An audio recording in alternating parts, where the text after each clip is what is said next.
Hello, my name is Jordan Ingle, and I have been a partner in ministry with White Oak Christian Church since August of 2021. If you are following along with the WOCC Bible reading plan, we will be focusing our time and attention on Luke chapter 16, verses 1 through 31. Here, we will be reading about Jesus' teachings on honesty and generosity to the disciples, the Pharisees, and the others who had gathered to hear him speak. I encourage you to read through these stories on your own to allow the Holy Spirit to speak to you. Today, I am going to focus on verses 10 through 11. I will be reading from the New International Version starting in verse 10. Whoever can be trusted with very little can also be trusted with much, and whoever is dishonest with very little will also be dishonest with much. So if you have not been trustworthy in handling worldly wealth, who will trust you with true riches? What is this passage saying?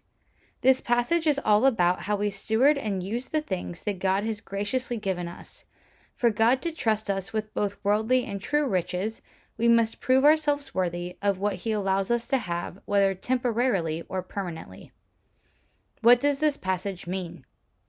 This passage goes deeper than just the giving, receiving, and the stewarding of tangible things. This passage points right to the character and integrity that we conduct ourselves with on a daily basis. For God to trust you with not only worldly but eternal riches, we must live a life that is worthy of His favor. What does this tell me about God? This passage tells me that we serve a good and gracious God who is willing and ready to pour out His blessings and favor upon us because He loves us. This also tells me that God is a just God who will hold us accountable for our actions. God isn't looking at the things He gives us in this life as a reward system, but as an investment into His kingdom. He is a fair and righteous judge who wants nothing more than to use us to point others toward Him. What does this tell me about people? I think this passage highlights just how easy it is for us to let greed and deceit work their way into our lives. We live in a world where people live their lives centered around selfishness and deceit. This isn't a new phenomenon, though.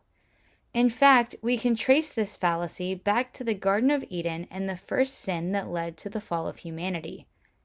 First came the deceit from the serpent when he lied to Eve to get her to eat the fruit.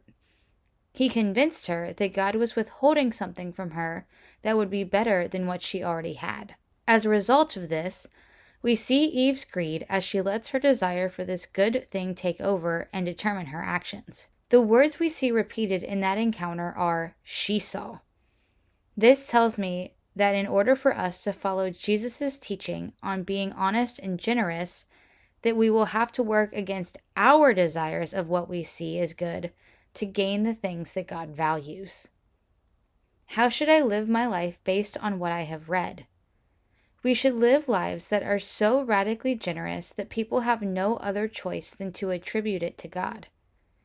We should use the riches He has given us wisely and as a way to point others to Him, and then we should give credit to the one who allowed us to act on His behalf.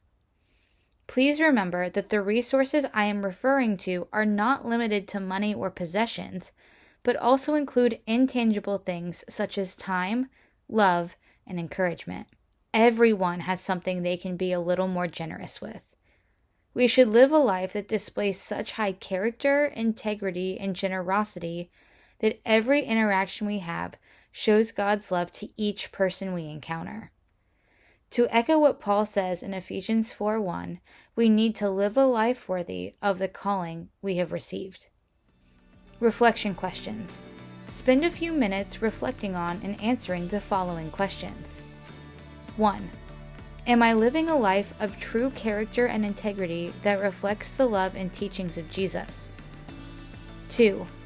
What resources has God given me that I can be generous with? 3. In what ways can I be more generous with what God has given me? Thanks for taking the time to listen today, everyone. Now go and be generous in love and resources to those around you.